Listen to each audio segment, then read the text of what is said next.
There's been many nights that I've left campus crying because I didn't get the grade that I thought I should get. And I know, and my family knows, that I had been up to like 3 or 4 o'clock in the morning studying. I've been at work all day, went to class all night, and then up all night working on a project or studying for a test. I heard a speaker in one of my psychology classes. He would always say, when you get down, just pull yourself up by your bootstraps. I had never heard that saying before in my life. And so now when I'm down, I just dust it off, I pull myself back up, get it together, and I go after it again.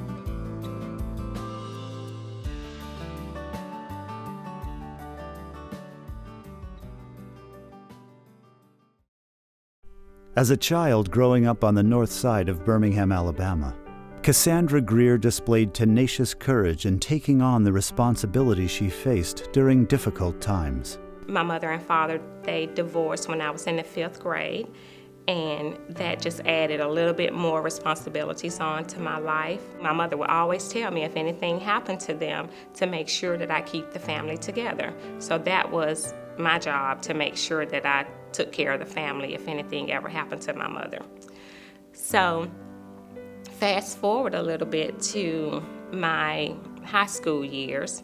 My father died in a house fire when I was in the 11th grade, and I was very devastated by his death. Not only was I close to my mother, very close to my father too. I saw my father every weekend, knew I was loved no matter what.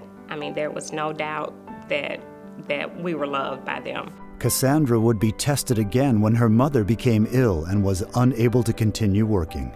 Once again, she fought hard to keep the family together. Her father, died when we were young. Her mom, was sick all the time.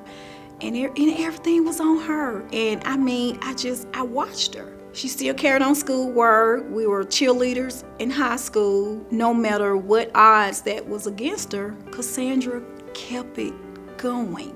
She never complained once. She had to literally take care of her mom and her sisters and brothers. My hat goes off to her. After putting aside college to start a family of her own and working several jobs to help support them, Cassandra's path led her to Regions. As she worked in Treasury management, she realized her career was looking brighter.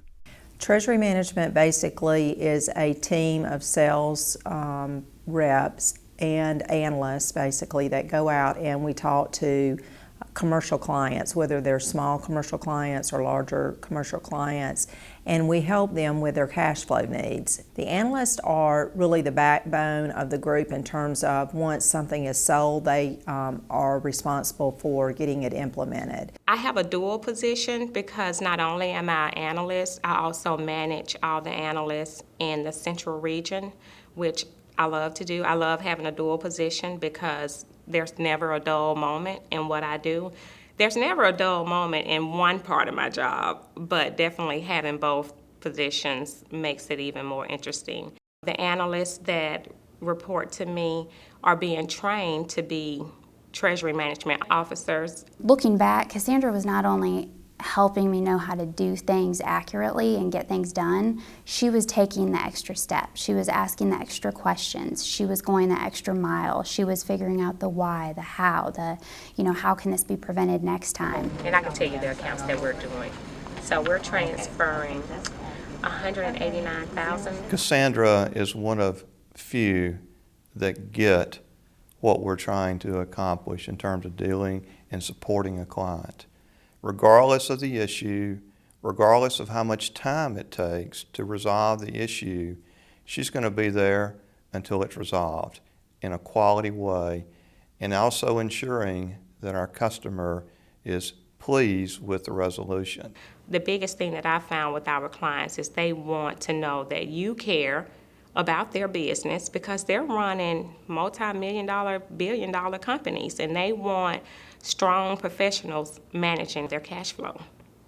It might be tempting to think Cassandra wouldn't have time left to devote to her community, but the reality is quite the contrary. Cassandra is one of the most giving people of her time.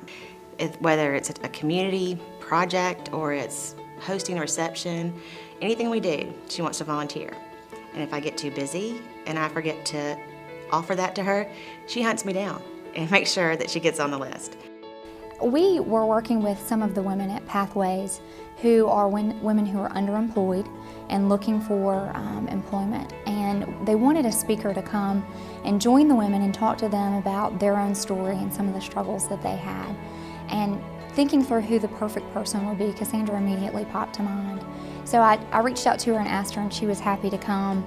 And she is so warm and effusive. Those ladies just absolutely fell in love with her. She just came to them from a very genuine place and talked about her philosophy of how she approached life, of how she woke up every morning with that positive attitude. And the ladies really responded to her. Her story is one of dedication and perseverance, but it's also one of loyalty and love. Cassandra Greer has not let life's roadblocks stand in her way. She recognizes that although it was tough to navigate at times, life has rewarded her a rich bounty, one she will continue to share with everyone around her. I've put a lot of things in perspective when it comes to family, church, work, and friends. And man, family, my job, my education is definitely just something I'm so proud of. I know that's a lot, but it's not one thing with me. I just look at the woman that I've become, and all of those things had something to do with who I am today.